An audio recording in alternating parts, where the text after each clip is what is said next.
We all go through life accepting what textbooks told us about the universe. But what happens when questions are raised about many of our fundamental beliefs? A mystery that cannot be explained. An enigma that defies reason. A surprising and unexpected answer. To encounter such a mystery firsthand may change your life forever. Face to face with the greatest riddles of the ages, the world's most profound mysteries reach out and touch your life in ways you've never imagined possible. Encounters with the unexplained.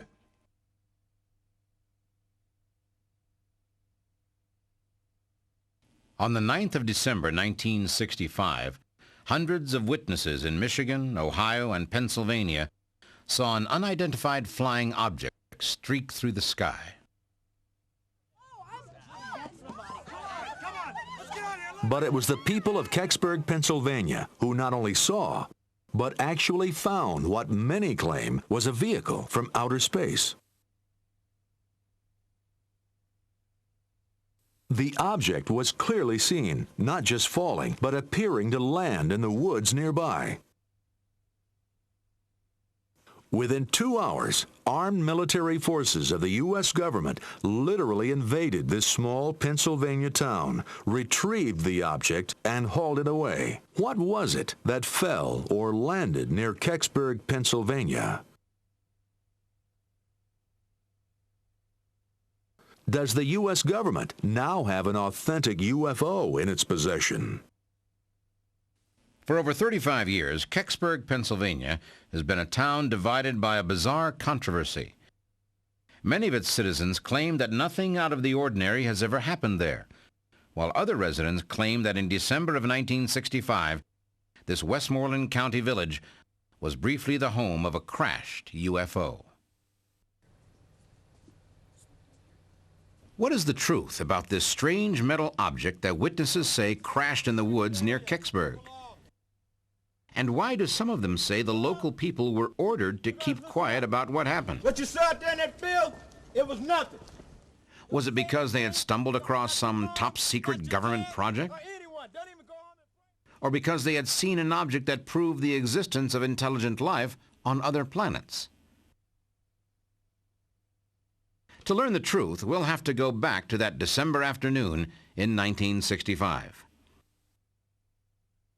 It was about 4:47 p.m. when the object apparently impacted in the woods at Kecksburg. There are a number of local residents around Kecksburg who saw the object get down into the wood area. While none of these people reported any type of sound of impact, almost momentarily there was a column of blue smoke that rose up out of the woods. According to the eyewitness accounts, Kecksburg residents rushed to the spot where they now saw smoke rising through the trees.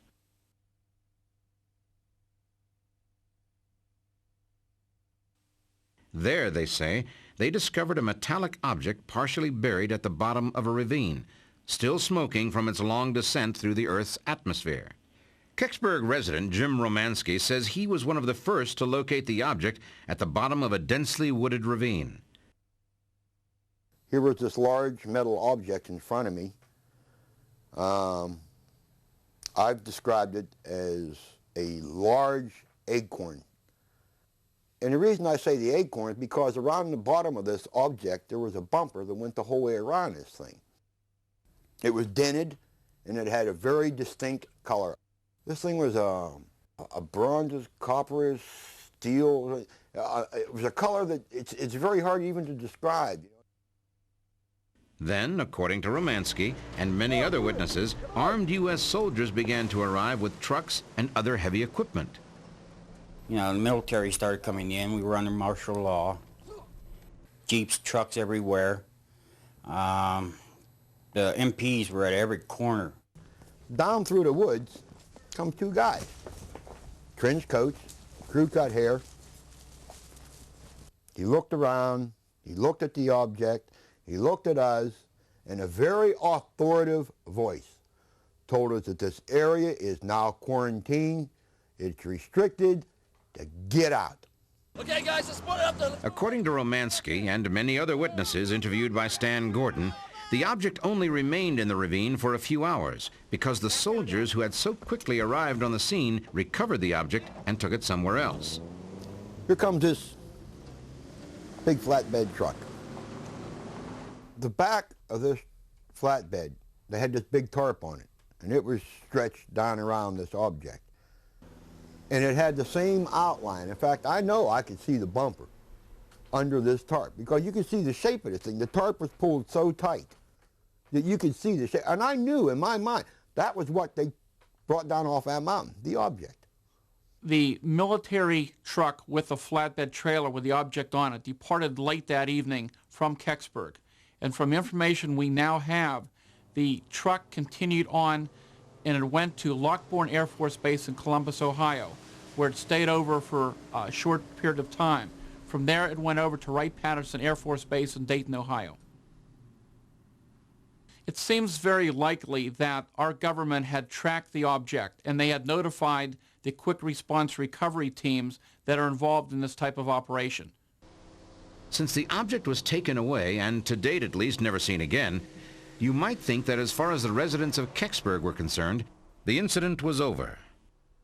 But according to a number of the eyewitnesses, the most terrifying aspect of their encounter with a UFO had just begun. John Murphy, who was a news director of WHJB, felt that the story concerning the object at Kecksburg was of great importance.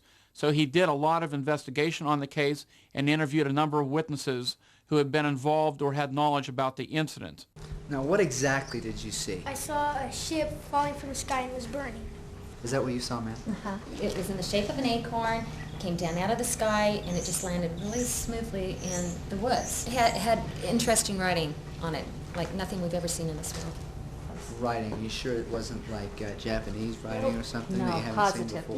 Very different. You're saying it's a spaceship now, not anything that our UFO. government... Yeah. Yes, It was absolutely. So what is the situation here on the home front around here with all the soldiers? We don't know what's happening, so it's very frightening. According to the witness accounts, something seems to have badly frightened a good many of those who had seen the unidentified flying object and who had witnessed its recovery by the military. This is John Murphy. We're going to cut for a quick commercial break.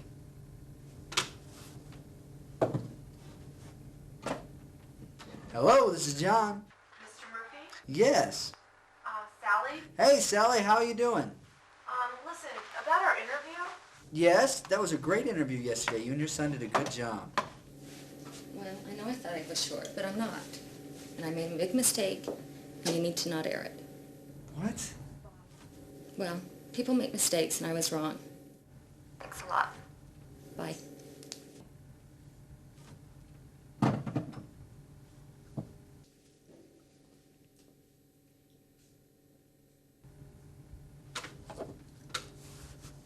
And we're back.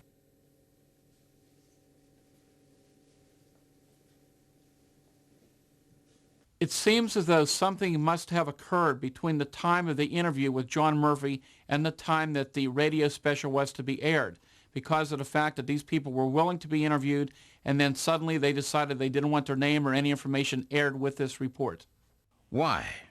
What happened to cause the witnesses to refuse to make their testimony public when they'd been so willing only hours before? Did something of unknown origin land or crash near Kecksburg, Pennsylvania? Or didn't it? What could bring the military out so quickly and in such numbers to what is still a rural township in the Pennsylvania hills? Is there an official government position on this as yet unexplained event? And if there is, what exactly is it? With a few minor variations, what we have just seen is the story eyewitnesses have been telling about the Kecksburg event for the past 35 years. It seems simple and straightforward enough. A flaming object of some sort came down in the woods. A number of people saw it in the sky. Some went to the site and actually examined it close up. Then military officials came in, scooped it up, and hauled it away. That should have been the end of it. But there are complications. Jim Romansky says that he has maintained for 30 years that the meteor story was the one given to some Kecksburg residents by the military. To jump in a truck and someone said, hey, what was that up there anyhow? And the guy hollered back, oh, it was a meteorite. And I looked at one guy and we both bust out laughing, because we knew it was no meteorite. But strangely enough, there was a meteor sighting that very night, seen by hundreds of people across the northeastern United States and some parts of Canada. That is a fact that is not in question.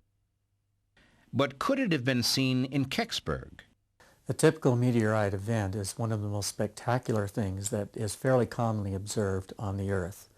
An object from space plunges into the atmosphere of the Earth, perhaps as fast as 40 miles a second. It pushes the air in front of it. The air pressure builds up and often fragments the object, breaking it into many pieces that looks like a shower, a Roman candle, as the pieces then disappear. And the fireball can be very bright, so bright it can be seen in broad daylight as a brilliant thing in the sky, or so bright that it can light the whole night sky almost like day. Could this have been what the area residents in and around Kecksburg actually saw? I was working on my car, Corvair, out in the driveway, and I heard this sizzling noise, and I couldn't figure out what it was. It didn't sound like an airplane. And I looked up in the sky, and coming from the north, I'd say northwest, and headed east-southeast, and it looked like a big fireball. It was up there about, I'd say 2 or 3 miles, maybe better than that. And I watched it, and it seemed like it was headed for the mountain. So I went out on the road right out here, and I watched it, and it seemed like it couldn't make up its mind what it wanted to do, just like if it was radio controlled. It made like a figure 8, and it come back in, I'd say, almost into Kecksburg, and it just went down. It just disappeared.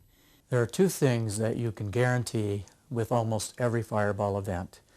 One is that it's interpreted in the experience of the viewer, so there'll be a lot of different interpretations. And secondly is that there'll be a lot of misimpressions, a lot of confusion, and that the people who believe they know where it landed are really very far away from where the event occurred. And I figured, well, I'm going to go up and look. So I figured, well, I'll go up there where I used to go hunting and set up on top of the hill, and you can overlook Kecksburg down in the valley, and that would be a good spot to find something. So I went up, and I looked down in the woods, upper part of the woods there at the edge, and you could see this arcing, and just looked like somebody welding or something. So I went down, got a flashlight, went down and crossed the creek, and I went up, and there it was. I says, I couldn't figure out what it was. And it looked like an acorn, but the front end of it was dug down in the ground about 2 or 3 feet, and there was no windows in it. There was no rivet marks or nothing. It just laid there, and it was like arcing, and you could smell like some kind of a acid or something like that, a burn or something. And I figured, well, it couldn't be an airplane. It couldn't be a meteorite, because meteorite, I understand whenever they come down with a bang. They come straight down. And this couldn't have been a meteor. And like people says, it must have been a meteor. I said, no, it wasn't a meteor. I said, it was something that I'd never seen before. Bill Bulebush was just one of the eyewitnesses to get within 15 to 20 feet of the object. He and other witnesses described it as about the size of a Volkswagen, but plainly visible. Could they be describing a meteorite? If you had a meteorite the size of a Volkswagen surviving to the Earth's surface, it's going to be going at a velocity of 4 or 5 miles per second. It's going to make a crater in the soil, and it'll do shockwave excavation. It'll make a crater maybe 4 to 10 times its own diameter, depending on its velocity. And at the end of that, if it has not disrupted, it will burrow out at the bottom of the crater and make a little tunnel and come to rest at the end of that tunnel. Obviously, what eyewitnesses say they saw in the woods that night was not the object meteorologists would describe as a meteorite. Yet the very fact that there was a meteor seen in the area that night has added confusion to the controversy. The evidence that the object was a meteor is overwhelming. It was well documented by sightings and photographs taken widely apart in different parts of the country. The fact that it was seen from such widely separated areas demonstrates that it was something very high in the sky, which fits naturally the description of a bolide or a fireball. Also, it was traveling at the appropriate speed, about 32,000 miles per hour, and astronomers estimated that, plus they even have a photograph of a smoke trail. So it's well documented that it was a meteor. On December 9th, 1965, 4:43 p.m. Eastern Standard Time, a meteorite entered the atmosphere south of Detroit, headed out over Ontario, south of Windsor, Ontario, and any fragments would have landed in the area south and east of Windsor, Ontario. It would have been seen over a much wider area, however. It could have been seen in the Kecksburg area, but there's no question it could not have landed there. It was headed in the wrong direction. Yet there also seems to be little question that the military did move into Kecksburg very quickly and with considerable purpose and manpower. So we went back up, and I say in an hour, maybe hour and 20, 30 minutes, something like that. And you couldn't get near the place. I says cars and people and everything. So we finally worked our way up into where I had the car parked before. And my kid couldn't get over. The Army was down in there, the trucks, and the Army, they had like a fence around there that you weren't allowed in there, and that was it. It seems unlikely that the U.S. military would take such extreme measures to protect a meteorite. Yet some witnesses today insist they were threatened. Others claim nothing at all happened. I think these people knew that something had come down, and the military presence was so strong that night that a lot of people who the military knew, seen something or lived real close to it, was either told to be quiet or were bought out or something. You guys listen up. What you saw out there, it was nothing. Don't say anything to anyone. Not your mom, not your dad, or anyone. But remember, John Murphy, news director of the local radio station, was already interviewing witnesses for a special news program he called Object in the Woods. Suddenly, he ran into a stone wall. Could there be more to this part of the story than meets the eye? There are those who believe John Murphy may have been an eyewitness himself. He told me that something had landed in the woods. He didn't know what, but he was going down there. When he came back up, at some point there, military had come in. The state police were there. He couldn't get back down. They took the film out of his camera. I believe he still had some in his pocket that they didn't get, they didn't find. He had his tape recorder with him. From all accounts, John Murphy was an aggressive professional newsman. Could it be that he actually got photographs of the object? I know John had pictures of the object. He told me he did. He wouldn't lie about that. It's too good a story to pass up.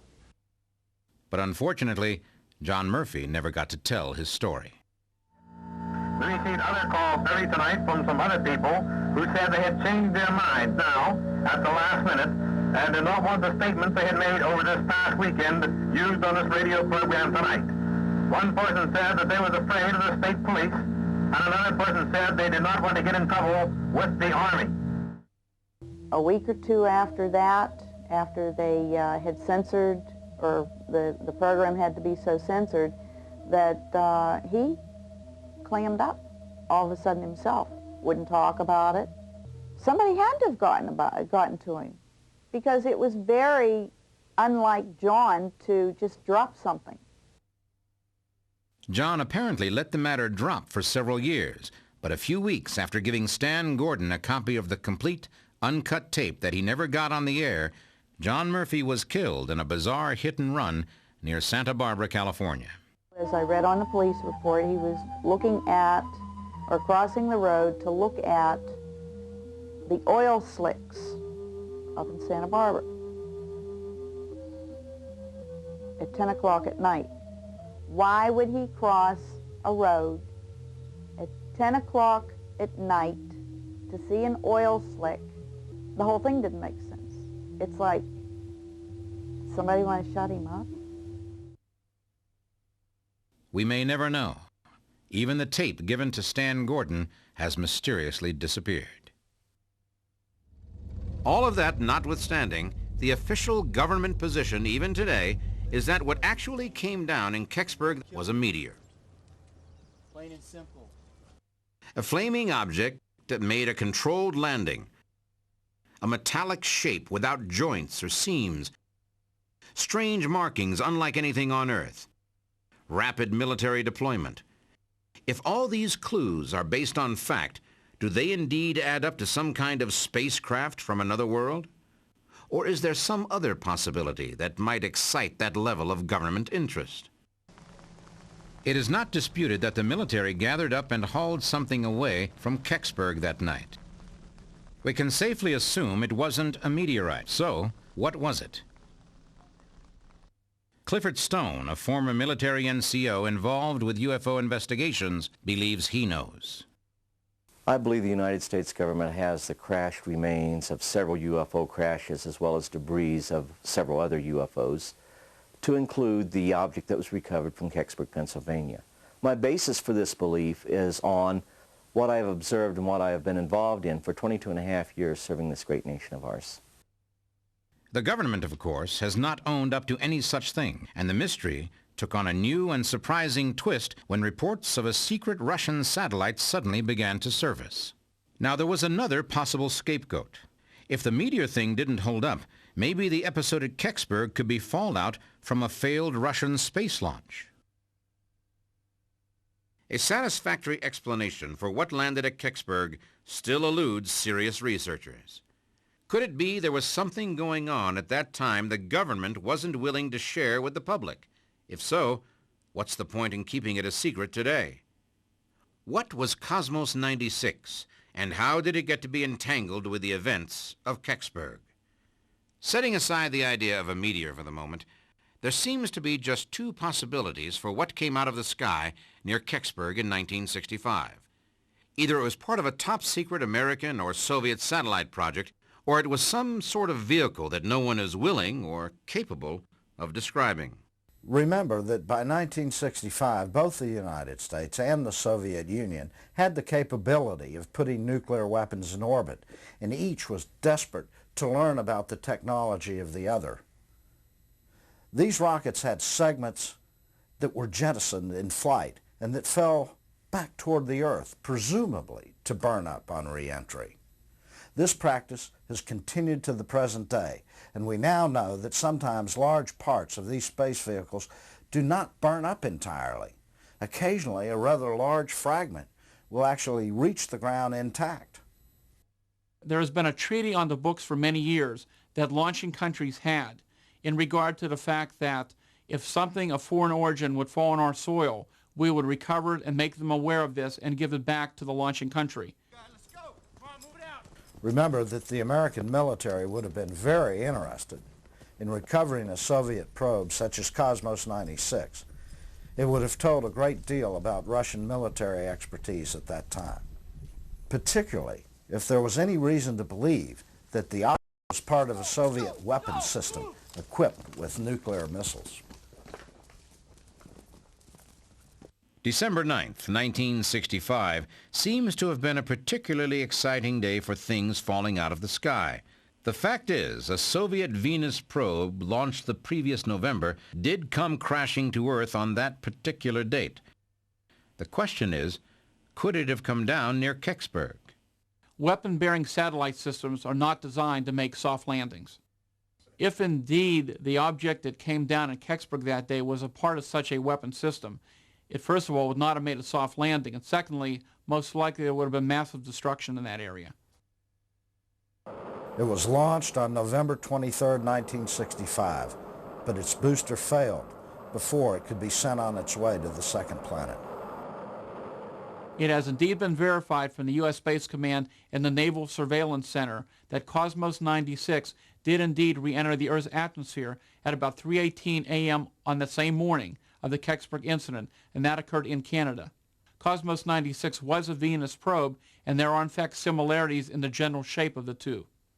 There was a tiny bit of resemblance, but that's where it stopped. I mean, the Venus probe, you had seams, you had pieces sticking out. If the object at Kecksburg was a failed Soviet probe of some kind, could this explain the strange hieroglyphics seen on the object by several witnesses?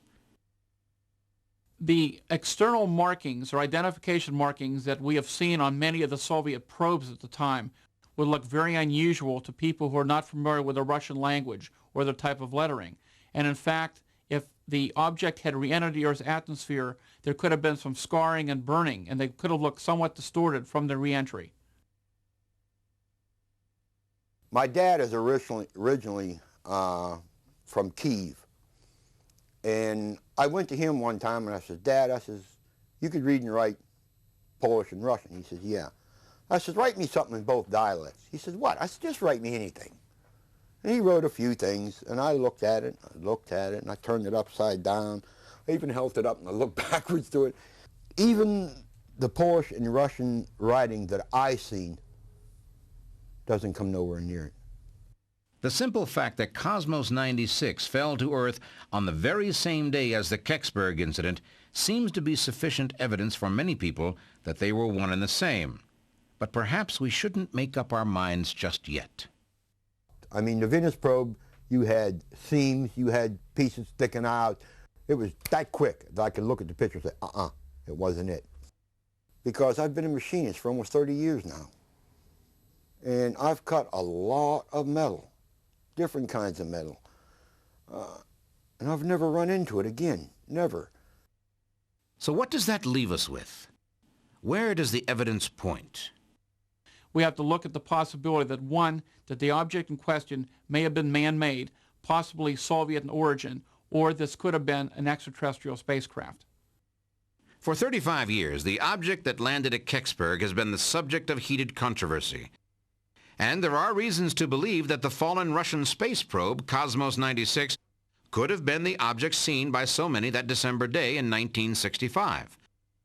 Particularly since we know that Cosmos 96 did crash on that day. But we must still consider several other important facts about that particular space probe.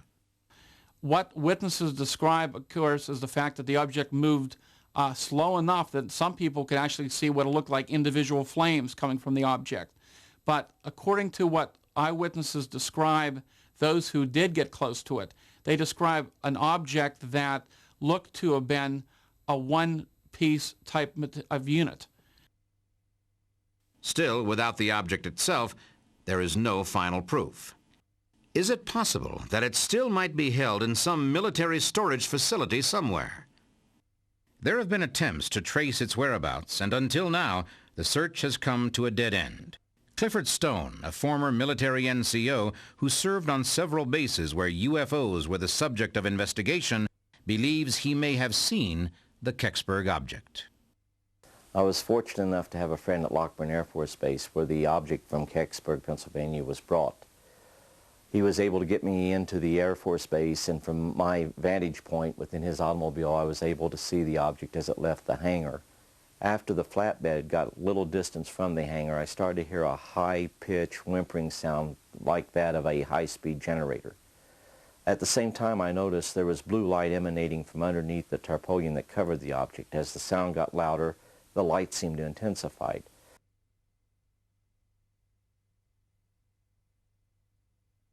I think, first of all, we can rule out the fact that the incident in Kecksburg is a hoax. Something did occur there that night that created a lot of activity, and the fact that the military apparently responded in the way they did indicated the fact that this was something that was important to our government and military. I think we can eliminate the possibility that this was an airplane crash, because initially this is what a lot of the different agencies thought may have occurred. After we eliminate all the possibilities we have as to what the object may have been, we have to look at the fact that this may have indeed been either what may have been a highly advanced Soviet space probe, or in fact we might be dealing with an extraterrestrial spacecraft. How can we learn the real truth about what landed in Kecksburg in 1965? Is it possible that we are in fact on a wild goose chase, that we're trying to find out about something that never really happened? Many local residents agree that something fell to the earth at Kecksburg, but there are those who claim government soldiers did not hurry to the scene or retrieve anything from the woods. The official explanation of a meteorite doesn't appear to hold up. Can it be that Cosmos 96 is the answer? Many of the Kecksburg witnesses are still alive today. Has their memory of those events changed? Is there any evidence that the government hasn't given us the real facts? With a 30-year-old debate still dividing the citizens of Kecksburg, is there any way for us to really know the truth about what landed there in 1965?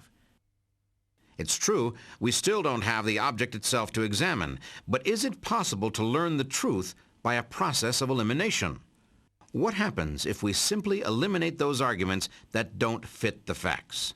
Recently, our research team went back to Kecksburg to interview some of the principal witnesses and investigators once again in order to bring you the very latest information on the still puzzling events of December 9th, 1965. Apparently, whatever this object may have been, apparently it was of great interest to our intelligence community.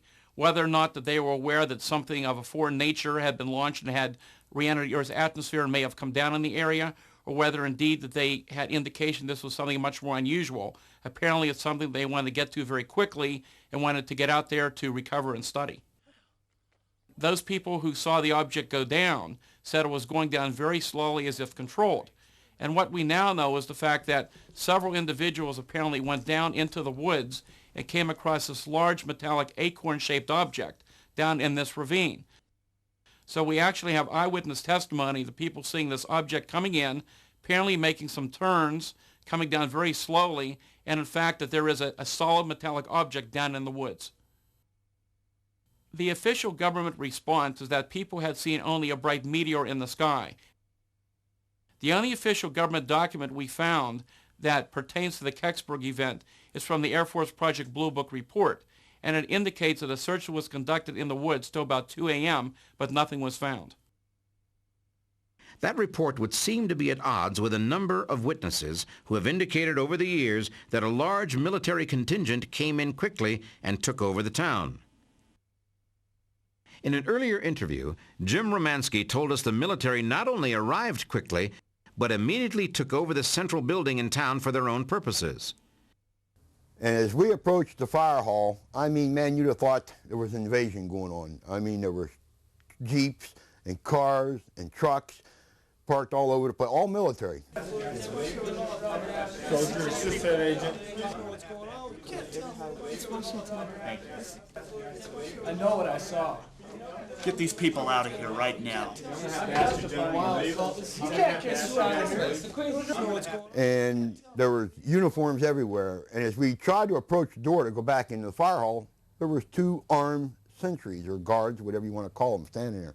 It reminded me of some of the war pictures I've seen where these people, military people, come in and declare martial law. In a more recent interview, we asked Jim Romanski if he could remember anything else about his encounter with the military that night. We had no knowledge that the military was even there whenever we discovered the object.